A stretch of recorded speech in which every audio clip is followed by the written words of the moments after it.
بسم اللہ الرحمن الرحیم۔ عالم برزخ کے متعلق اور مسلمان مردہ اور کافر مردہ سے متعلق جو سوال ہوتے ہیں ان کے بارے میں ہم جانتے ہیں کہ عالم برزخ کسے کہتے ہیں۔ مرنے کے بعد اور قیامت سے پہلے جو عالم ہوتا ہے اسے عالم برزخ کہتے ہیں کہ تمام انسانوں اور جنوں کو اس میں رہنا ہوتا ہے، اور برزخ جو ہے یہ دنیا سے بھی بہت بڑا ہے، اور برزخ میں کسی کو آرام ہے اور کوئی تکلیف میں ہوتا ہے، اسے کہتے ہیں برزخ۔ اس کے بعد دوسرا سوال ہے کہ منکر نکیر کیا سوالات کرتے ہیں اور مسلمان مردہ اس کے کیا جواب دیتا ہے۔ جب مسلمان فوت ہو جاتا ہے تو اس سے تین سوالات ہوتے ہیں۔ پہلا یہ کہ مر ربو کا، تیرا رب کون ہے، دوسرا تیرا ما دینو کا، تیرا دین کیا ہے، اور تیسرا سوال ہے کہ ما کنت تقول فی حق ھذا الرجل، کہ اس ہستی کے بارے میں تو دنیا میں کیا کہتا تھا۔ اگر وہ مسلمان ہوتا ہے تو وہ جواب دیتا ہے کہ ربی اللہ، میرا رب اللہ ہے، دین الاسلام، میرا دین اسلام ہے، ہوا رسول اللہ صلی اللہ علیہ وسلم، کہ وہ تو رسول اللہ صلی اللہ تعالی علیہ وآلہ وسلم ہیں۔ اس کے بعد ایک اعلان کرنے والا اعلان کرتا ہے اور کہتا ہے کہ اس کے لیے جنت کا بچھونا بچھاؤ اور اسے جنت کا لباس پہناؤ،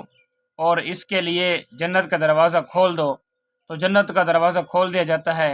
اور جنت کی خوشبو اس کی طرف آتی رہتی ہے، اور جہاں تک اس کی نگاہ جاتی ہے اس کی قبر کشادہ کر دی جاتی ہے، اور اس کے لیے اسے کہا جاتا ہے کہ تو سو جا جیسے کہ دلہن سوتی ہے۔ تو اس طرح قبر میں مسلمان مردہ اچھے نظام کے مطابق ہوتا ہے۔ اور اس کے بعد سوال ہے کہ منافق یا کافر کے سے جو سوالات ہوں گے اس کے کیا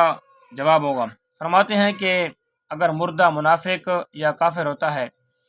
تو وہ جواب دیتا ہے کہ ہا ہو لا ادری، ہے افسوس مجھے تو کچھ معلوم نہیں۔ اس کے بعد